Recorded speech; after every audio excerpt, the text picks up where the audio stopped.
Guys, it's about that time of year, which we're talking about deer season for all you notorious deer hunters. And we're going to go back into some deer tracking. And today we're going to have on Robert Miller from Miller's Deer Tracking. And Robert and I have talked on, we've actually talked on the phone. We've talked through Messenger some. And it's really intrigued me, some of the things that he's doing, that he's done. And we're going to go through a whole array of things today. We're going to talk about the dogs that he started with, which I was very interested in, the dogs that he has now, why the switch. He's using one of the products that our sponsor used, that he's talked to our sponsor about, and we really want to get down and talk about that. And then we're going to talk about some things that him and I have talked about training-wise, problem solving, and seeing how it's working out. So this is basically just a follow-up for me with Robert. Robert's up in Michigan. I'm going to let him introduce himself and tell you so I don't make it wrong. So, Robert, I really appreciate you taking your time out of your day, sit down and talk with us. And just tell us a little bit about you, where you live, what you do, and then we'll get into the dogs because that's what we love. Sounds good. Well, first of all, thank you for having me on. It's an honor. Obviously, I'm a huge fan and supporter of the Houndsman XP. Located in southern Michigan. My occupation is shop maintenance, welder. Been doing that for going on 30 years now. Going on my 16th season of tracking wounded deer with dogs. And family man of 4 children. Married my high school sweetheart, and life is great. Well, that's a good thing. So, sure. Your kids, oldest and youngest? Oldest 23. Then I have, she's a girl. Then I have a son at 21, and then boy-girl twins at 20. Oh, okay. Yeah. So my oldest is 24, just turned 24 in August, and my youngest is 14. So I have a 10-year gap there. And it's funny. I know I've said it before on the podcast, but so my son, like, he would hunt a little bit, but dogs were definitely not his thing. He was more into the farming part with his granddad. Spent a lot of time with his granddad farming. He buys and sells cattle, and that's what he loves to do on the side. He is in law enforcement too. Now my daughter, and I talked about it on a previous podcast. Like, she's all about the dogs, and I don't care if I take 14-mile steps in the woods. She's with me every bit of the way, and like, it's really been. I don't want to use the word joyful, but like, it warms my heart. Oh, absolutely. That she spends as much time with me as she does doing what I love to do, and she enjoys it as much as I do. Yeah. We all would appreciate that as a father or even a mother, but my youngest daughter, she's just now starting to get into fishing, and I took her fishing a little bit this summer. Fishing is probably my number one passion. Then her brother, which is a twin, he's dibbled a little bit with the tracking. He's did a little bit of training. He's taken sergeant tracking times when I can't get out of work or whatever, and made some recoveries. And my older son, he's just a huge sports guy. Played sports his whole life, played college sports. Now he's coaching sports. And then my oldest daughter, she is now nothing to do with the outdoors. Absolutely not. But she's now a flight attendant and being very successful. So got to be happy for all that. She likes to fly that much, huh? Yeah, love to travel the world. Yeah. No, I mean, that's the positive out of that. But golly, geez, I hate flying. I hate it. I mean, I have to make myself do it, and I don't even like to do that. Yeah, she loves it. Yeah. So, well, Robert, tell us a little bit about your dog. How you got started in dogs to start with? And back up. Hold on.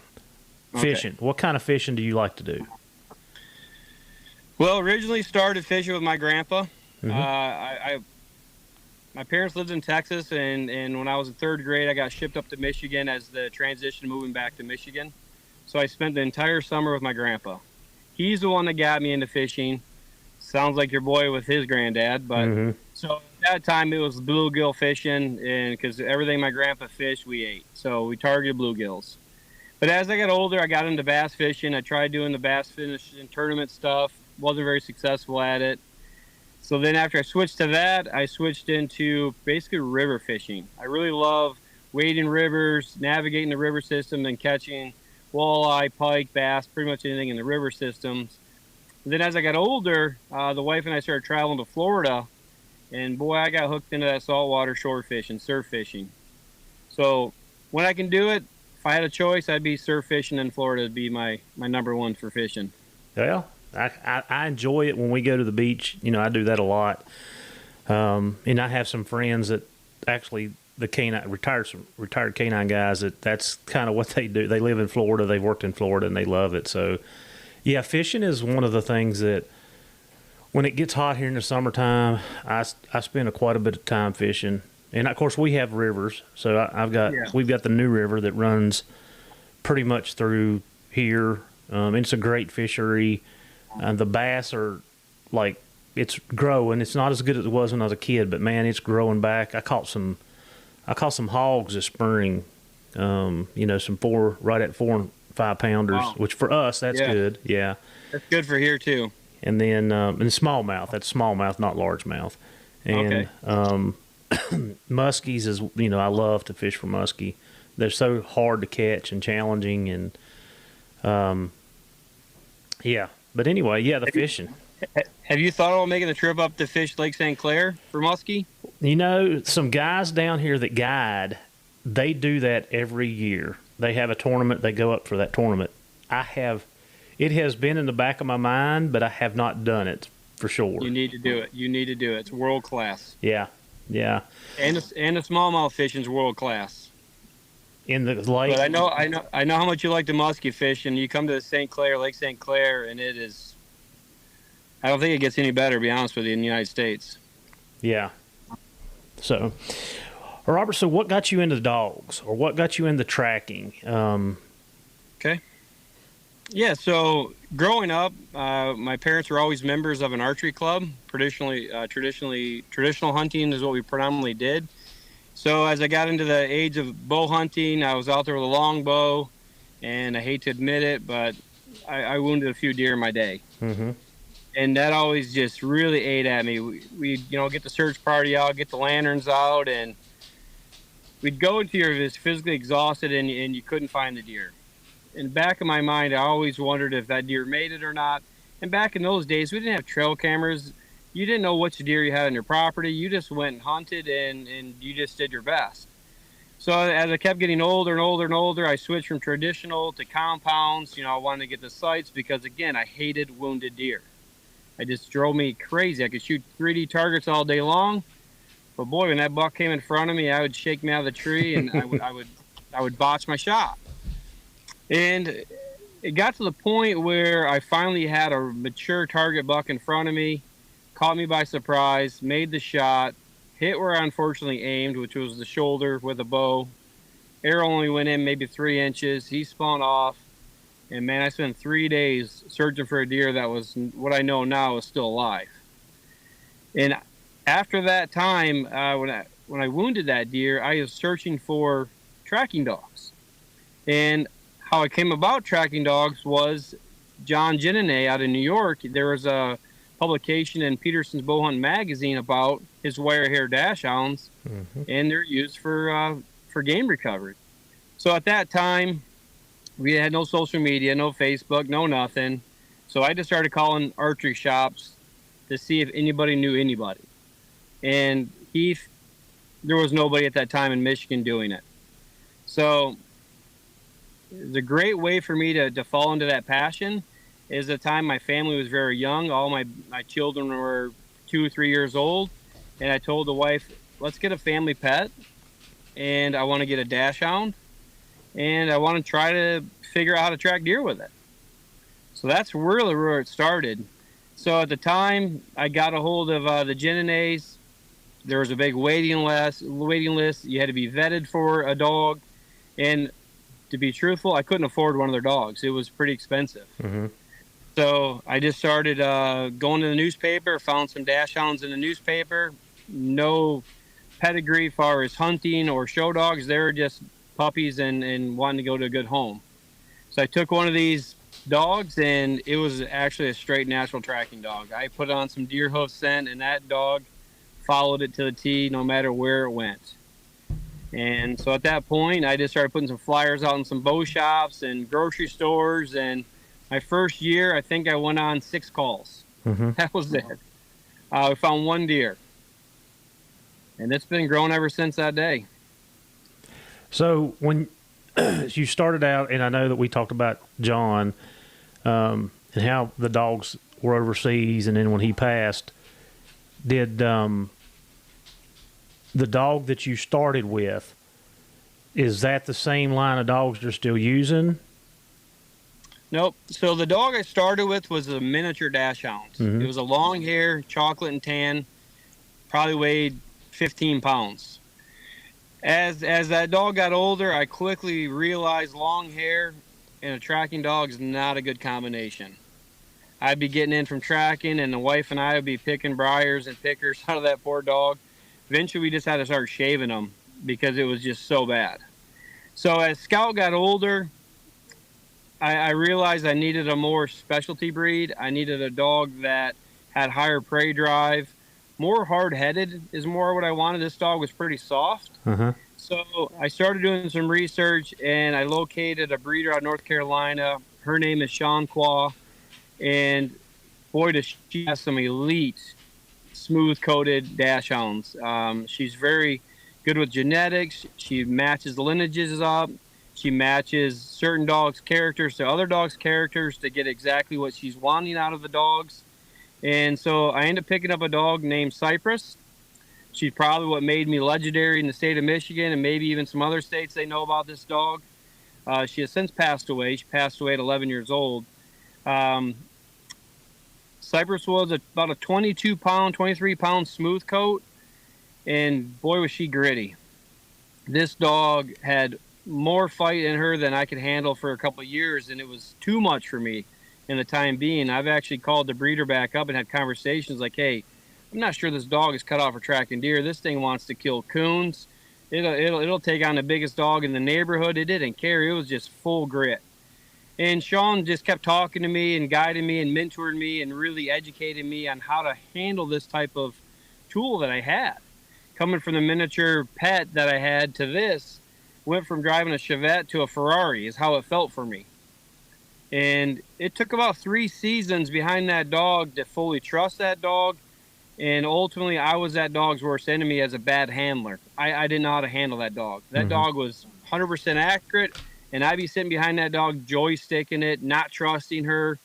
And until one day I finally, like, you know what, I'll follow you to the end of the earth, and we'll see what's at the end of it. And she took me on like a 1.5 mile track, and then we found the deer dead.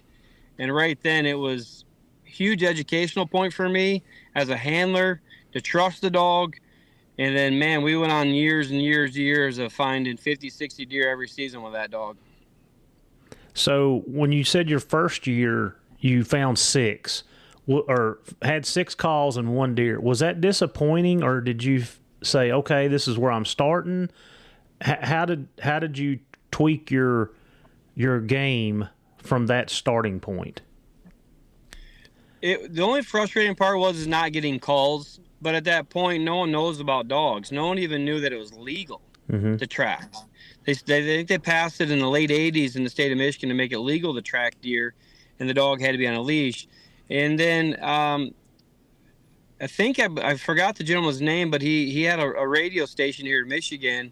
He's no longer on, but he actually got wind of it, and we had a good conversation. So year 2, that got put out there, and I think I went on the next year. I went on 50 calls, and we found 23 deer. So I was batting just shy of 50% on year 2. And then after that, I think it was shortly after that, social media started coming in, had MySpace, things like that nature.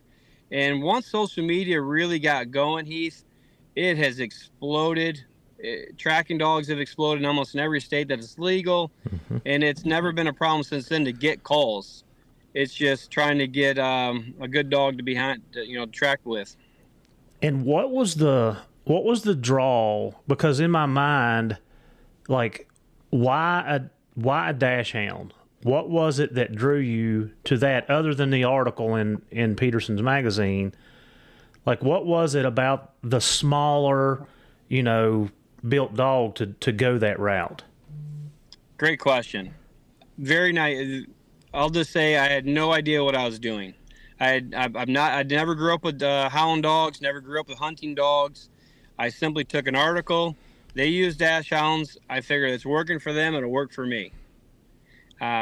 Small dog worked out for, I lived in a small house at the time, had 4 kids at the time. So the small dog really fit my family values, and it worked good as a pet, because in all reality, Heath, you get this puppy, you don't know if this puppy is going to turn out into a hunting dog or not. So right. My end goal was I need a family pet first. And if it works out to be a tracking dog, that's just a bonus. And thankfully it was a bonus. And since then, that's why I went to the bigger dash hound, because the call volume started coming in. I needed a dog that can handle the workload that I was putting on that dog. And that's why I went with the standard size dash hound. And now today, fast forward again, I moved to a larger breed. And the reason for that transition was I started finding a lot of deer that were alive. And when I had a live deer in front of me, at the time, the leash laws means the dog had to be on a leash. We simply could never catch up to these deer that were running ahead of us. So when I had the dash hound, we'd jump the client's deer. All right, let's assess the situation and realize how much time we need to back out and come back in later. And where the bigger dog, my thought was, well, maybe I can just put my Nikes on and just start running these deer down. So that's what we tried doing. Right. And the bigger dog was more successful, or maybe not successful, but it made the task easier. Which one? It was, once that dog got trained, the task was 1,000% easier. The struggles I had, again, was I went from a 20-pound wiener dog to a 50-pound medium-sized dog. And the way that dog tracked versus the way the dash hound tracked, again, I was back novice with that. I could not read that dog. I couldn't understand that dog's head, its tail. I couldn't understand anything it was doing. So I went back to like a complete green handler again, not trusting that dog for, again, a couple of years. Mm-hmm. So once I had to learn how that dog followed scent trails, I was considered a new tracker again. I was back fish out of water trying to learn how to track deer with another dog. So what I learned with that dog was that dog's a trailing dog. It doesn't follow hoof to hoof scent like my wiener dogs. They follow the track exact. No matter where that track went, them wiener dogs never left it. Where Sargent, his breed is a Slovakian Kopov. And for your listeners, it's the national breed of hound of Slovakia. It's a boar dog, similar to a cur dog, a blue lacy dog, kind of that size frame dog. But it's a very fast, highly intelligent, and agile breed. And it's not a breed that's made to be put on a leash, I'll tell you that much. It's not. It did not like being on a leash. So now I guess it's kind of where that's at. Well, you brought up, so you've piqued a couple questions here. So with your dash hounds, were you running them in a harness or off a collar? I started on a harness. Uh-huh. And I did the harness because I was worried about the dog's neck. Mm-hmm. Then I realized the harness was causing the dog to overheat. Yep. So then I went to a 2-inch wide collar on her neck to when the dog would dive into the collar, it wouldn't put pressure on the esophagus, cut her breathing out. So I finished her career out using a 2-inch wide Amish-made leather collar for her. And when I switched to the Slovakian Kopov breed, I went back to a harness. And because, boy, this dog pulled my arms right off my sockets. And that worked good for a while. Again, the issue I had to harness was overheating. The dogs kept overheating with the harnesses I had on them. Mm-hmm.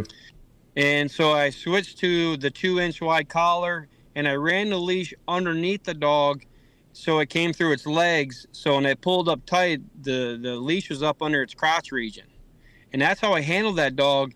That allowed me to slow the dog a little bit. That allowed me to keep the dog's head down, because he was not a head down dog. He was a head high. He wanted his head high as he can get it in the air. And I struggled with that. I was so used to watching the dog with nose in the dirt. So I'm like, all right, I'm going to run it this way, get the head down. And I'll be honest with you, it made it all worse. That dog did not like tracking that way. I forced that dog to track that way, but I created more issues than it did resolving them. Right. Yeah, and like, so the harness, and I just finished up a school for a detection and tracking guy. Like, literally just finished it up yesterday, and we were talking about equipment, and a lot of my patrol guys, they have the bulletproof or the cut proof, the Kevlar vest that they run on their dogs. I don't. I have one, but like in the heat and stuff, I don't run it. And I try not to put my dog in a situation that I need that too, because I'm just sending him into a suicide mission. Right. But when you talk about the harness, and I'm talking about the law enforcement side for me at this point, like the harness that I'm running on Pino is it's a Storm, Canine Storm, and it's basically just a V down to his chest, a single strap, and then straps around to the back with the buckle on it. It takes up nothing, like nothing. And in fact, if you're not looking at it, you don't even sure he has one on. But I don't want to overheat or constrict my dog any more than I have to. And I've changed several times throughout my career. I've went from the big bulky ones to the medium ones, and they didn't sit right, or they would always pull to the side or pull around. Right. And then I got a harness from Jeff Shetler, and that harness worked really, really well. And I use that or the Canine Storm, depends on what I'm doing. But because Pino's in the patrol function, I can use the Storm harness for multiple applications, not just tracking. But back to the collar part is when I spend time with the Dutch guys, which I have quite a bit over the last 6-7 years. They believe they don't use harnesses.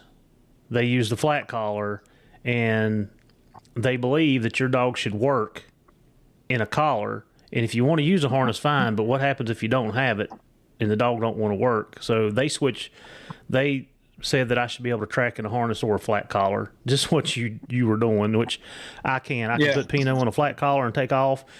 And if I do, I don't do it to pull his head down, but Pino pulls so hard that I will run the line right up under his front right leg, just to slow him down a tad, not so much to pull his head down, because I don't want him to work that way. But I've learned to operate both things. So what you're saying is, like, I completely understand the philosophy and the mentality behind it. So when the dog overheats, as you obviously know, when the dog's panting, it's not smelling. And not smelling as well. I don't know the exact percent. I've heard 30%, 40% scent reduction. Regardless, I don't want any reduction. I want that nose at 100% power the whole time we're in the woods. And if I had a dog that would dive into his harness and kept a real taut line, I would use a harness. But I've never had a dog that's able to successfully do that and then deal with the navigation of swamps, cattail marshes, timber, briars. So whenever I had a dog that would dive into the collar or the harness like Sarge did, I paid the price for it as a handler dragging behind it. Either I'd be too close to the dog and the dog would be checking and turning, or I'd be too far back and the leash would be catching on stuff. It was just an absolute nightmare. So that's where I switched over to the collar, and I 90% of the time I just allowed that leash to drag, and I stayed with that leash just in case I had to step on it for whatever reason to stop that dog. But ultimately, I trained that dog to work naturally as the dog wanted to follow that scent trail. And I like to call it, I was just a dog walker. I was just a dummy on the end of the leash. I just followed the dog at that point. And my job was to make sure my dog was not trashing on stuff and obviously and not chasing game, because again, the laws in Michigan means the dog has to be on a leash. So I kind of did push the gray area because nowhere did our literature say the leash had to be in the handler's hand. Mm-hmm. So I talked to a couple conservation officers, and they said, Robert, you're definitely pushing the gray area, but we understand the things you're dealing with.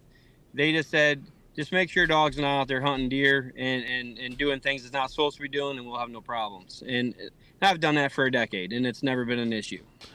Yeah, I was going to ask you. I mean, I know. I mean, of course, we get into some thick areas hunting man.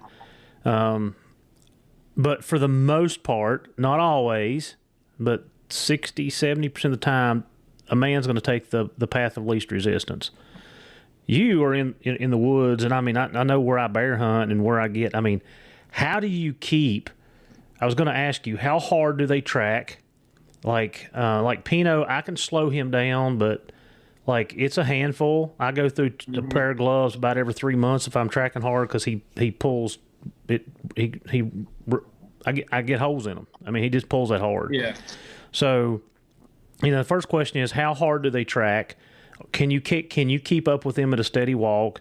And like how do they navigate? How do you guys as a team navigate the thick underbrush and what you're just saying? So great questions. So let's go back to the dash hound. The dash hound was blessing because the dash hound would track at a walking pace, and the dash hound, the drawback to the dash hound was sometimes she would go through areas I couldn't fit. Mm-hmm. Yeah. And she would just dip underneath the, let's say a briar patch and go right through it where I had to walk around it. So I would drop the 30-foot leash, get around as fast as I could, and then catch back up to her. So the dash hound took me through what I call rabbit holes all the time. Mm-hmm. And that's how I navigated that. And then the big dog, instead of going under stuff, he liked to jump over stuff.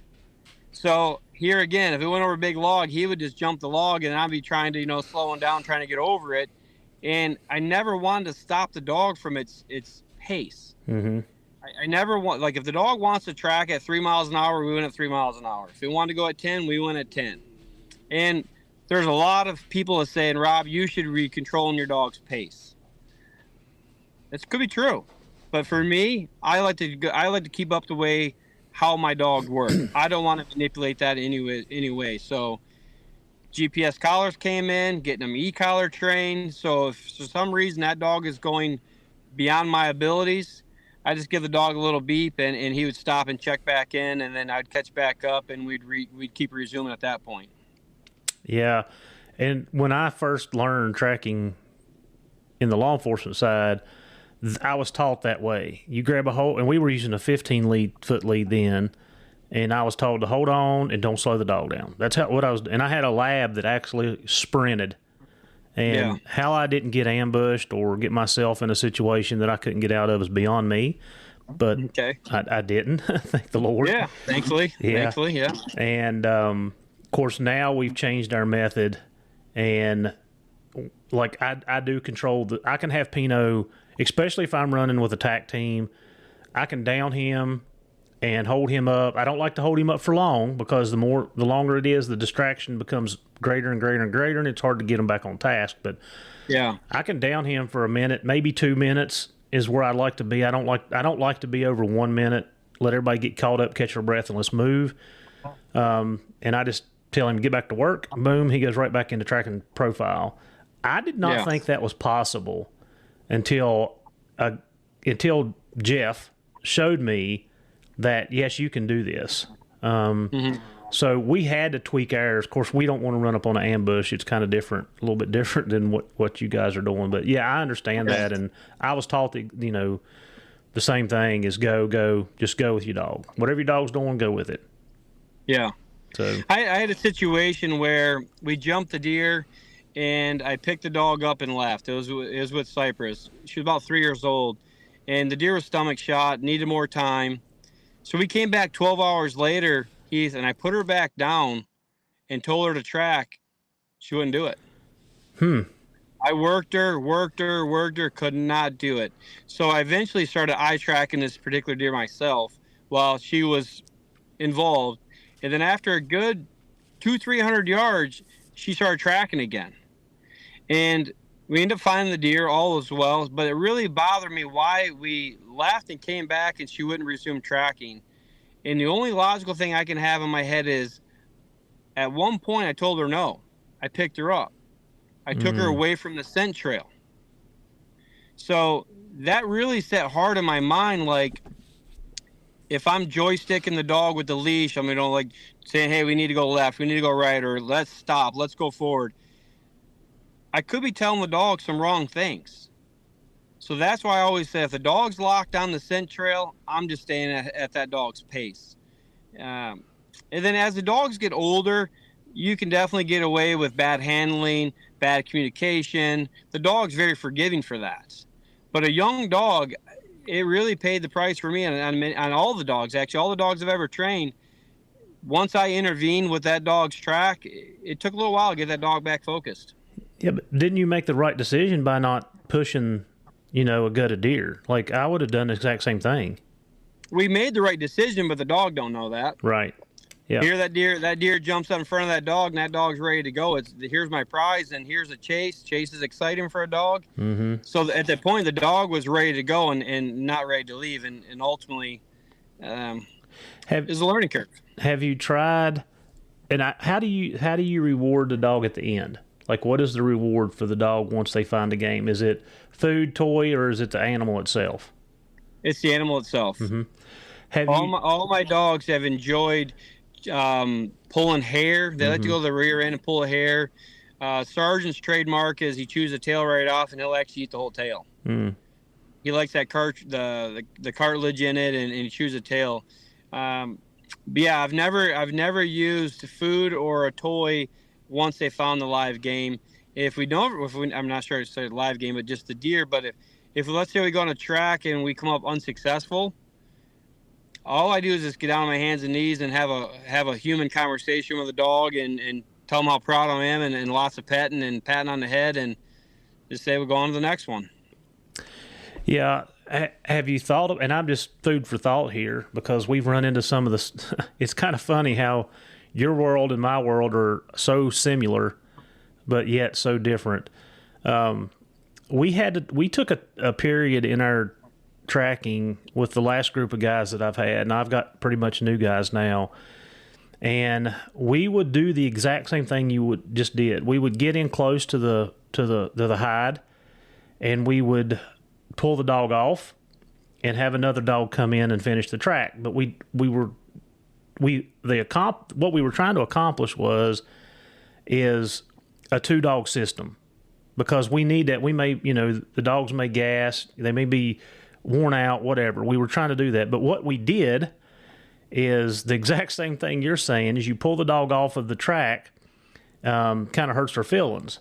So I contacted my buddy in Florida, Jeff Barrett, who we've had on the podcast, and said, Jeff, hey, I need to break my tracks up into mini tracks and pull the dog off.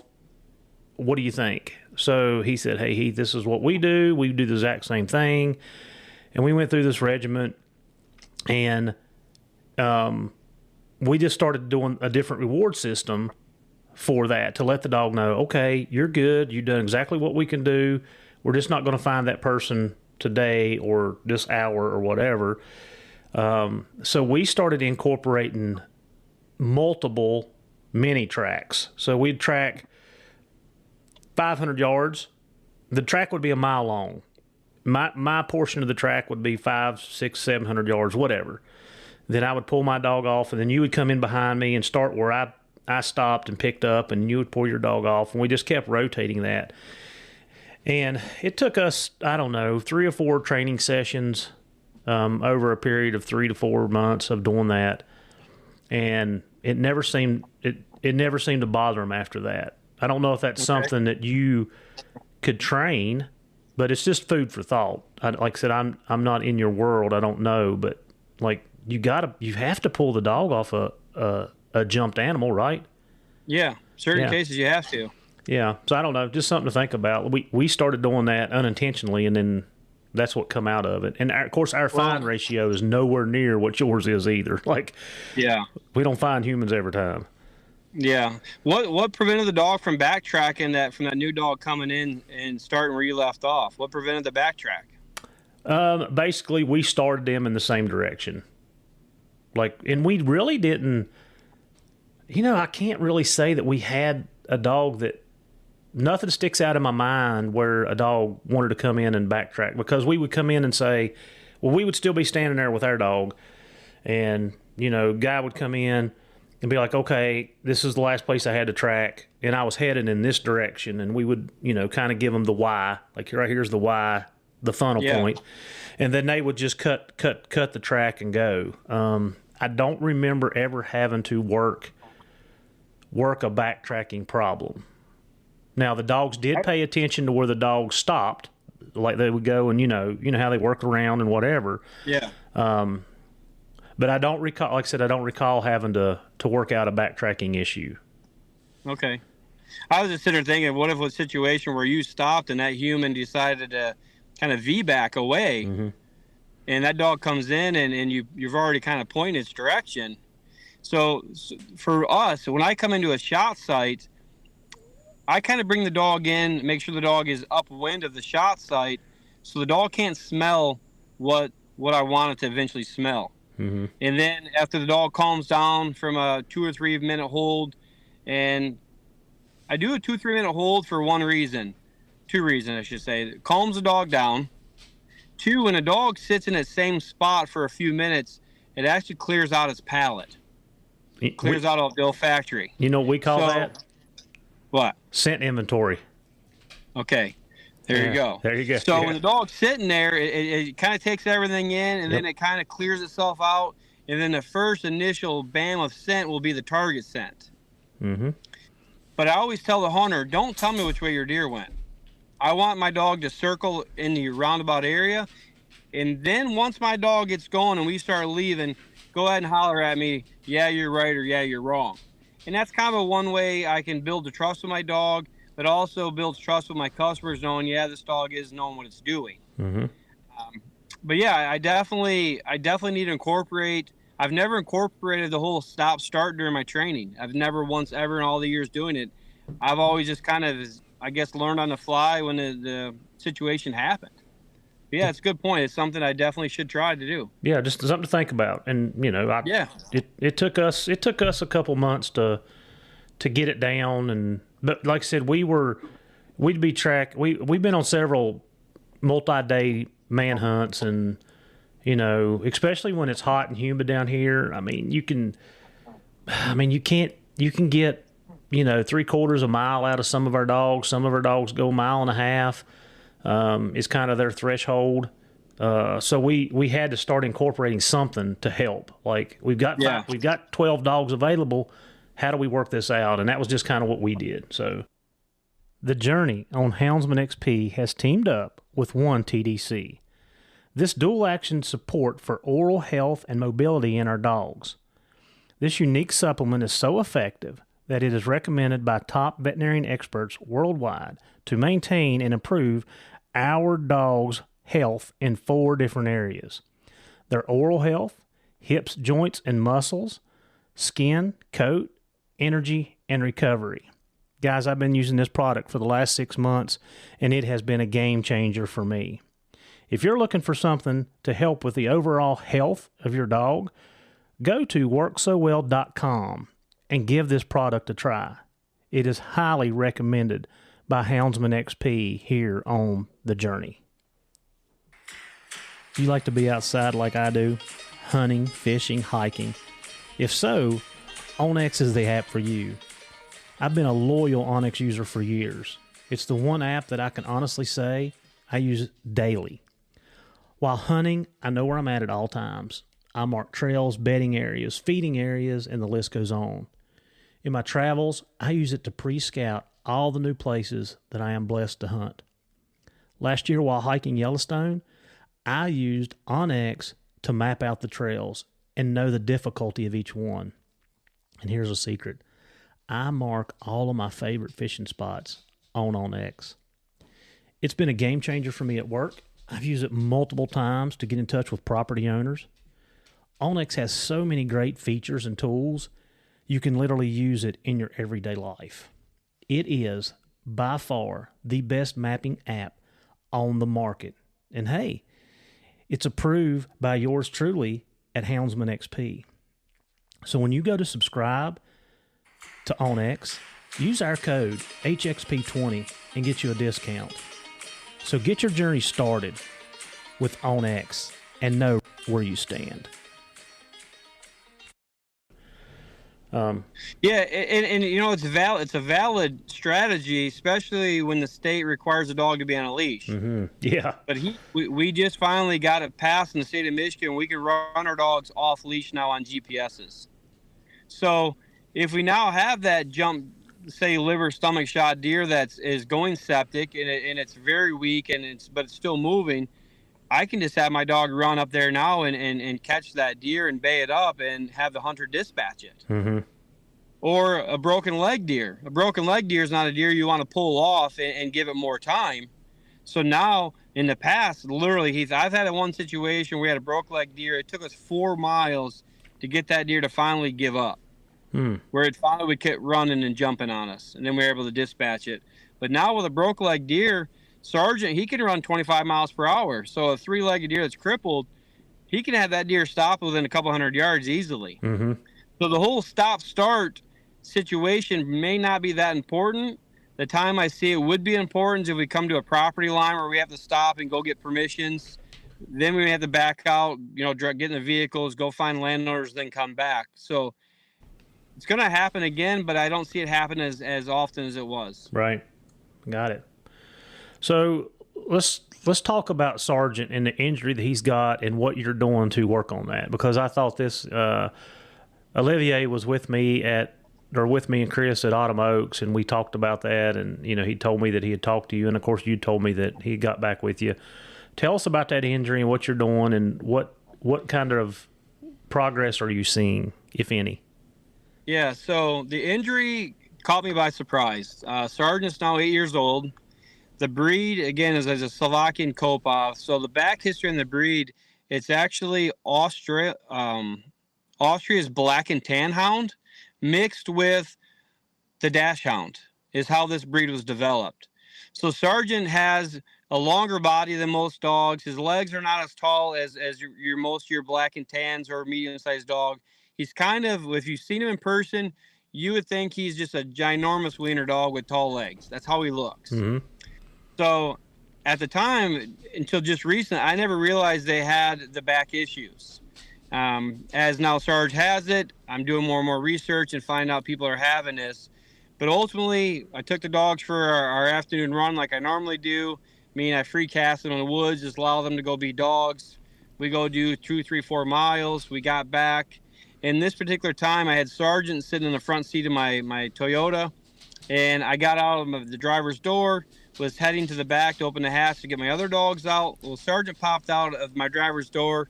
He yelped, and he dropped right in the driveway, and he started panting, and I could tell he was in pain. And then at that point, I let him sit there, and he walked in the house completely hunched up. His tail was straight down, and the boy was just in excruciating pain. I got him on some pain meds that I had in the house, got him to the vet, and the vet took some x-rays, and they see he's got a bulging disc. And ultimately, anytime, like we as humans, if you have a bad back, you just can't do nothing. It hurts. You don't want to do nothing. You don't want to move. Nothing. So that's when I reached out to you, listen to the podcast. I listen to it literally almost every day. And you keep saying this one TDC.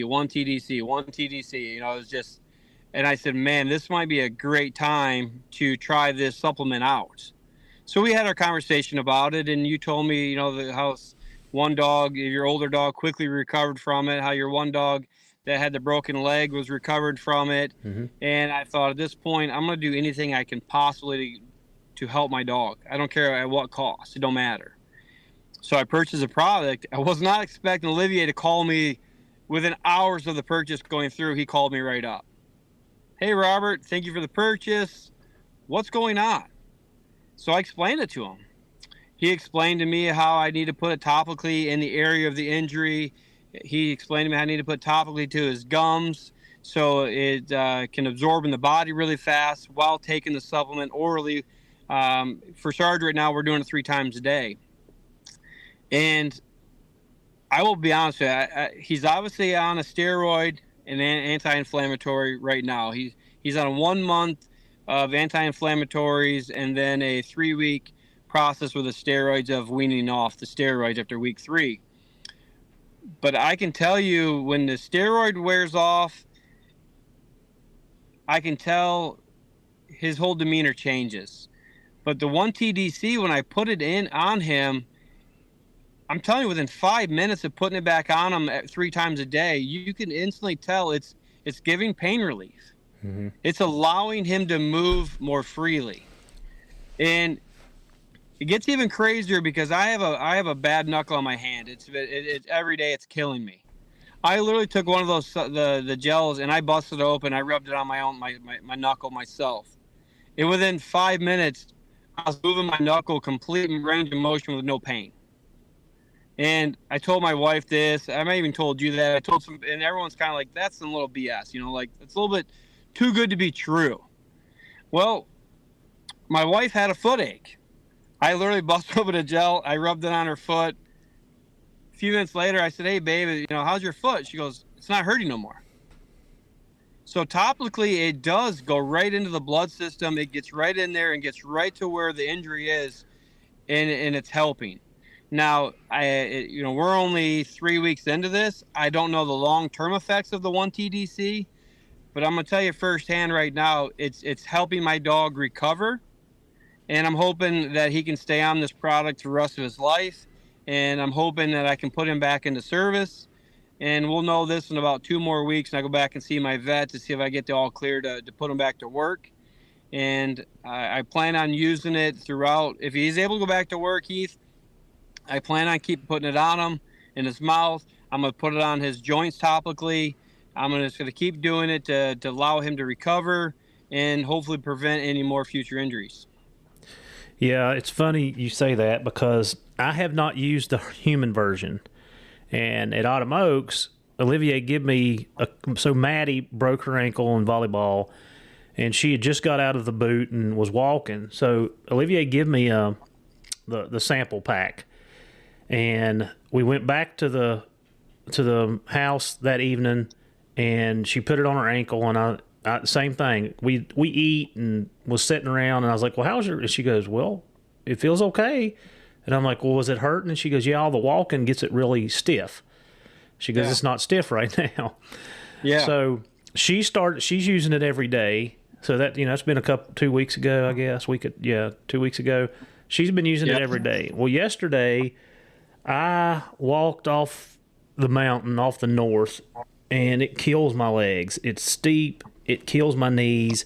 So I got home last night, and I'm like, I'm going to try this. So anyway, I put it on myself, and it had the menthol smell to it. Yeah. The menthol. And I will say, probably, of course, I was sitting on the couch. When I got up to go to bed, my legs didn't hurt like they didn't hurt. So I don't know what it is about it, but the human part surprised me. And, I'm still giving it to my dogs. Right now I'm running. I've run every day this week, and I'm, they're getting, every one of them's getting 2 capsules a day because I've already loaded them. I loaded them back when season started. So, but I like the product, and I have seen results. I can't say, I would never say that it's a miracle thing, but I'm seeing enough results to keep me buying it and using it. Well, he also sent me a 2-ounce sample of the human grade stuff. Mm-hmm. And my son Aiden, which I told you, he's dibbled a little bit about the track, and he's had 2 meniscus injuries on his right knee. So we got it in, and I said, hey, how's your knee feeling? He said, oh, it's hurting. I said, hey, let's try it out right now. He put it on there. I'm telling you, within 5 minutes, he said the pain was gone. It's God's honest truth. Like I said, long term, I don't know what it does. Right. But it sure helps with pain relief, and I'm a firm believer in it, and it's going to continue being in my house. Yep. Well, good. I'm glad that we were able to get you put in the right direction. And Olivier is good people. He's for anyone good people. For anyone to call he genuinely cares. Yep. There's no other word is he genuinely cares. Then he even went one step further and got me in contact. I'm not going to try to pronounce her name. I'll just call her Dr. T. Yep. The physical and got therapist. a consultation with her. What's that? The animal physical therapist. Yes. Yep. So we had a FaceTime evaluation, and she gave me some amazing tips, some home treatments, even some dietary type things to supplement feeding, adding eggs with the shells to my dog's food, and things I've never thought of feeding my dog a hard-boiled egg, including the shell. Mm-hmm. And she was saying the membrane in the shell, it just adds so much vitamins and stuff to your dog's healing process. So we've incorporated that into my feeding now. Mm-hmm. Farm fresh eggs. So it was an amazing conversation, very helpful, and it's only done possible because how much he cares about the Houndsman XP listeners, about dog owners. He's an incredible man. Yep, absolutely. So let's shift gears real quick. I know, like I said, you and I have talked a couple times. What is one of the things that you've taken from the podcast, training-wise, that you have incorporated and you're seeing a result that you want to see? So what I've taken from the podcast mostly was about scent. How scent works, how weather affects scent, because we as humans, we can't smell like a dog can smell. So we like to think of what scent can do, where it can go. But boy, until you actually listen to some of your guests on your show with years and years and years of experience and then backed with science, it's mind-blowing of how weather affects scent, and then how I incorporate that into when I take when I take a track, when I lay a training track, when I run the dog on the training track. All that now plays a major role into how successful I am as a trainer, how successful I am as a tracker, far as the hunter standpoint. Chris has said how many times going down the road, coon runs across the track, he wants to dump the box. Yep. Then the old timer's like, nope, we gotta let that scent rest. We gotta let that scent do what the scent does with the atmosphere, so the dog can be successful. So if you don't understand scent and you're a houndsman, boy, you got a lot to learn. Yeah. As soon as you learn part of it, I don't think we'll learn all of it, but if you can learn most of it, your dog's going to be way more successful. You're going to be happy as a houndsman. You're going to be happy as a trainer. That's what I got most out of the Houndsman XP podcast is the episodes you guys had about scent. It's, for an example, let's say it's 90 degrees out and a hunter shoots a deer and that deer runs off and it's a high pressure day. We automatically going to know that's going to be a tough track. Unless that scent trail has got tons of blood, but if it's a superficial wound on that animal and that animal's really not that hurt, you're gonna be showing up to your dog, and your dog might be looking back at you like, there's nothing here to track. And I can't tell you how many times over the decade that's happened where I show up and the dog's looking at me like, there's nothing here. So what do? I start eye tracking. I start following the blood trail. Next thing you know, we're out of the clover field and we're into the timber where there's shade, there's moisture. All of a sudden, boom, the dog's nose all of a sudden wants to work. Yeah. And you're looking back at the hunter like, dude, I don't know why my dog was an idiot, but my dog's working now. Yep. End of the day, I was the idiot because I didn't know what I was putting my dog into. I set my dog up to fail right off the hit. Where if I would have waited 3-4 more hours until sunset and then brought the dog in with the dew growing on the alfalfa or developing on the alfalfa and the sun's gone, the pressure's changing, the dog would have been way more successful. So to answer you that's probably the number one thing was learning about scent. I knew a lot about scent through trial and error, but I didn't have the answers why I knew what I knew. Right. And that makes sense. Yeah, I'm going to give you 2 examples real quick of just 2 things you touched on. So my last training session, Monday before last, we actually did road pickups. So I had my track layer come in the end of the woods. They started a track in the woods. they made either a 90 or a 45-degree turn, and they go up to the road, and they would be picked up by a car. Okay. And so some of my younger guys have never seen this before. And I wished I would have had my GoPro on or my camera. I wished I would have videotaped some of this, because 80% of the dogs would come up into the road. They'd go into they'd be in perfect profile. And I mean, they'd be tracking. They'd hit the road. And one of the tracks that I was speaking about specifically had 6 cars go up and down the road.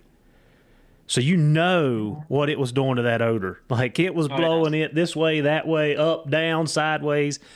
So the dog comes up into the road, goes spastic from profile tracking to like, holy cow, what's going on? Up the road, down the road, back. But what I really liked about this training experience for him is the dog run around for 30 seconds, 40 seconds like a chicken with its head cut off. That was the perfect example. She goes back to the last place she had to track, which was coming up the bank into the road. And she started working it. And I'm like, okay, now you need to make sure that this track hadn't went down the road, up the road, crossed the road. How are you going to handle this? So anyway, I had him make a 100-yard, take the dog, short lead it, walk down the side of the road, cross the road, walk back up the side of the road, pass 100 yards, and come back. When he got back to me, he goes, I don't have anything. I said, so what do you think happened here? Where'd they go? He goes, well, knowing you, they probably got picked up in a car. And I said, that's exactly what happened. But you talking about that odor and the coon crossing the road, man, I love to watch my guys get bum fuzzled because it's so fun for me. But it is what it is. And then we had a deployment. Somebody stole one of the ambulances at the hospital, took off, wrecked it. Same thing you just talked about. He bailed out and run through a field. Hot during the day. Thank goodness a witness said that they seen him crossing a fence and going into a wood line. So they tried to start the track in the field. Yeah. No go. Not happening. No. Didn't it's impossible. happen. They crossed the fence, and they could see where he crossed the fence, like he pushed the fence down. Okay. Got over, hit the wood line, dog goes into profile, goes to tracking. Of course, they knew this. They knew to not be discouraged, and once you got into the shade, they knew all the things that we're talking about. But the stuff that you're talking about is, I mean, it's like, it's just the way things are, and if you understand it, you're a lot more successful. Yeah. One thing I learned is clover fields. What a nightmare clover fields are for us tracking deer. They're so filled with chlorophyll, the green plant, it totally eats up the scent. On top of it, you have the wide open wind beating on it. If you have a high pressure day, the sun's beating on it. We've tracked into clover fields, and literally you think the deer just flew away. Yep. Then we have to do a complete perimeter search, similar like you had your guys do. But what I've also learned over the years, Heath, is a live, healthy deer that hits a clover field has no problem going across it. Okay? But a deer that's dying, let's say a liver gut shot deer that needs 20 hours to die, he comes up to that clover field, he ain't crossing it. He's backtracking. He's double backing on us. And that double back could be 100 yards, could be 50 yards, it could be 10 yards, it could be a V back. So you come into that clover field, and I already know dog ain't tracking it because of the conditions. Now, did the deer cross it? Did the deer double back? So I have to do a perimeter search, but I got to make sure I go far enough back on a backtrack to cross off that opportunity. And these whitetails backtrack more than they'll cut across a wide open field, because especially a big mature deer, he don't want to be seen anyways. So it's interesting that you talk about your guys' training. I wonder if you threw a backtrack on some of these guys that think the guy got in the car, but actually he just followed himself back 200 yards and then took off in a different way, how they'd handle that. Well, I have actually done this. Some of our pointers, because I have 7 pointers in my group. The pointers are really bad about shortcutting the track. If you walk if you walk the track back and then cut off of it and go 50, 100 yards and hide, usually when you get to that back track where that track is parallel walking each other and it splits, they'll usually take the split. So you'll never knew that they went that one way. Yeah, not all of them, but 5 of the 7 are hard to trick on the back tracks. Like, because they're constantly head up. They're not staying in what we would visualize as a head down, tail up, shoulder level, boom, boom, boom, tracking profile. They're constantly bouncing. So they're hard. They do pretty well at that, but I have tried that. Yeah. So the same thing here. The dash hound will follow the track verbatim, wherever it went, backtrack or not. The sergeant, he's more of a trailing dog, like I explained. A deer probably doubled back on us. I don't know how many times I never would know, because he already figured out. He just cuts the corner and he keeps going. Yep, same. Yeah. Well, Robert, to finish this up, tell me your most memorable track. Okay, I got to ask you a question. Do you want it to be a live deer or a dead deer? I want it to be your most memorable track. I don't care. Heath, I got to give you. Can I give you 2 then? Yep. I want to give you 1 dead, 1 alive. All right. So let's start with the dead one. It's with Cypress, my dash hound. The deer was known liver gut shot with a bow. The hunter has used myself before, so he knew exactly. Back out, do not disturb the scent trail. Let's just call on the dog. We wait 24 hours to come in and trail this deer. We come in, start tracking it, and we track it, I believe, about a half mile to a gravel road. Cypress gets on the gravel road, goes down the gravel road, maybe 100 yards or so. Now we're into a front yard of a residence. She tracks through the yard of the residence, goes along the house, really close to the house. And then behind the house has a man-made pond. She tracks down to the pond. She jumps in the pond. She circles around in the water, comes back to the shore, and she's just problem solving the shore, right? And she's like, she knows it went somewhere, but she can't figure it out. So I walk her around the pond. She gets around the other side of the pond. And boom, that nose back hits the ground. We track hundreds of yards more, and we find the buck dead. Total distance was 1.18 mile.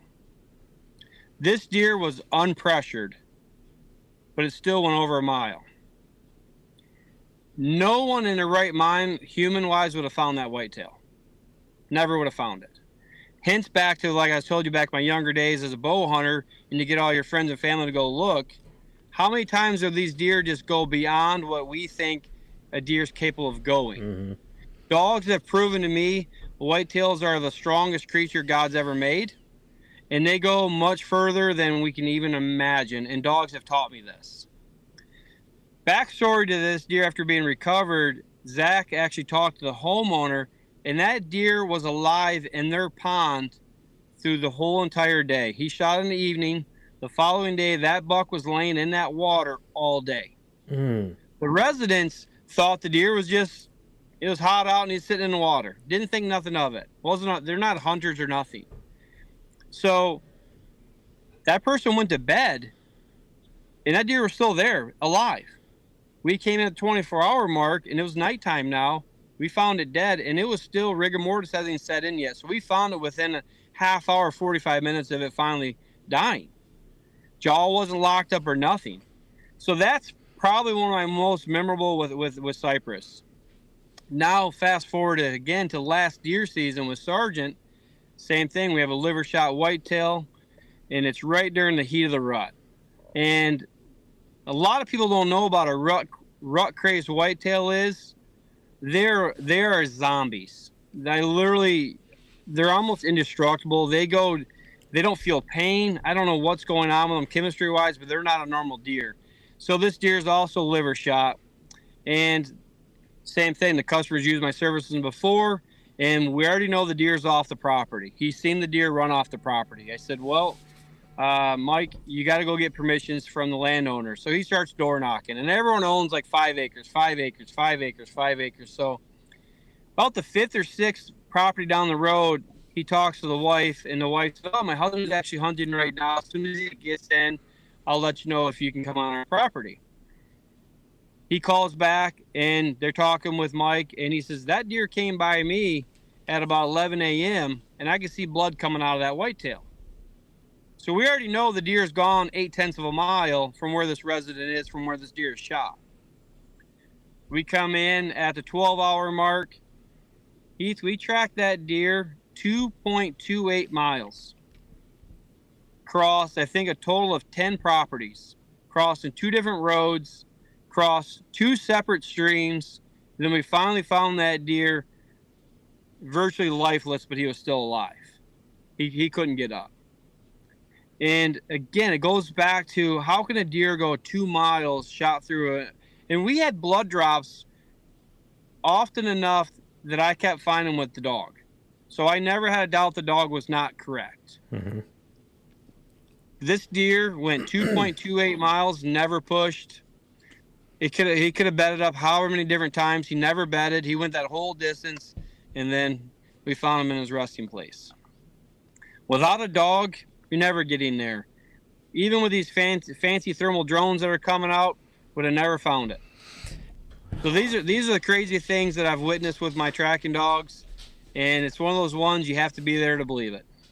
Yeah, and real quick on the drones, we train with the drones a lot, and you cannot replace the dog with a drone. You just can't do it.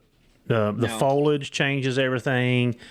The thermals are going to pick up heat signatures off of rocks, off of tree stumps, old metal laying in the wood. Like, we're finding everything.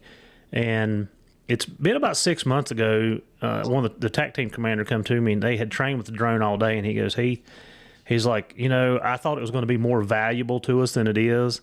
He said, but there's always a place for the dog. Like, you have to use the dog. And the drone's a good thing. Like, for us, especially, sweeping a perimeter for us or staying out ahead of us, it's a great tool, but it's not the answer all the time. No. And for the deer tracking world, I will say the drone has a real strong spot in it. If a deer is 300, 400, 500 yards away and dead out in a soybean field or cornfield, you launch a drone, it's going to find that deer within seconds. Mm-hmm. Really is. But a drone's not going to do any good when that deer is got a broken leg and crippled. Yep. It can locate the deer, but now the hunter can't come in and legally dispatch that deer, because then you'd be hunting with a drone. Mm-hmm. That's illegal. But a tracking dog come in the states where you have off-leash tracking that's allowed, like down in the south, when they have a broken leg deer, you bring in a dog and a catch dog, that deer is caught and it's ended suffering in a timely manner. Mm-hmm. And a drone's not going to help you with that. So a drone has its place. Currently it's not legal in the state of Michigan. I sure hope one day they get that overchanged. I do feel like they should be used. There's no damage in flying a drone looking for a deer. There's no harm in that. Right. And unfortunately, the people that violate with drones is ruin it for the guys that want to use it for ethical reasons. Mm-hmm. And that's unfortunate. But that's pretty much a lot of it, Heath. It's been a great conversation we've had today. Yeah, I appreciate it. So, any last thoughts? I would just tell any of the listeners that want to use a tracking dog, stop tracking your deer when you realize you need to start grid searching. When in doubt, back out. Uncontaminated track is the fastest and most accurate work from a dog. If you want to continue looking for your deer and your buddy's looking for your deer, you can't expect a dog to come in here and walk and track that track with great accuracy. The dog's got a lot of problem solving to do. So if you really feel like your deer's mortally shot and you're struggling to follow it, I would just say back out and find a tracking dog, and you're going to be pretty impressed with how quickly and how much little scent damage you could do to your property by bringing that dog in. A dog doesn't spook deer. Mm-hmm. Deer do not freak out when they smell a dog.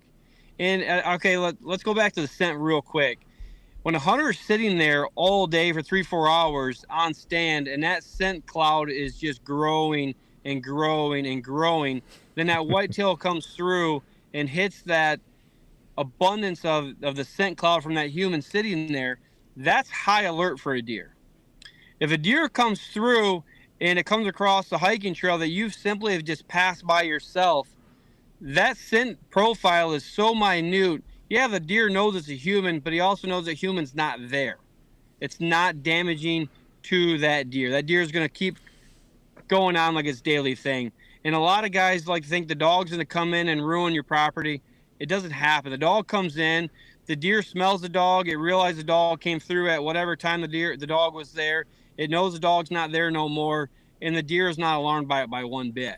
Mm-hmm. And in a lot of cases, the deer we don't find, Heath, within 1 to 4 days, the deer's back on camera, or the hunter's already seen it. In some cases, the hunter shot the deer within 24 hours of us being there with the dog. So I like to debunk that everyone that thinks the dog's going to ruin your hunting property or your neighbor's property. It's just simply not true. Yeah, that's a fact. Even in the coon hunting and the bear hunting world, deer could care less. Yeah. That's right. Yeah. Well, Robert, I really appreciate your time. Enjoyed the conversation. And as always, thank you for helping us teach, train, and learn. Appreciate it, and I appreciate everything you guys do for us.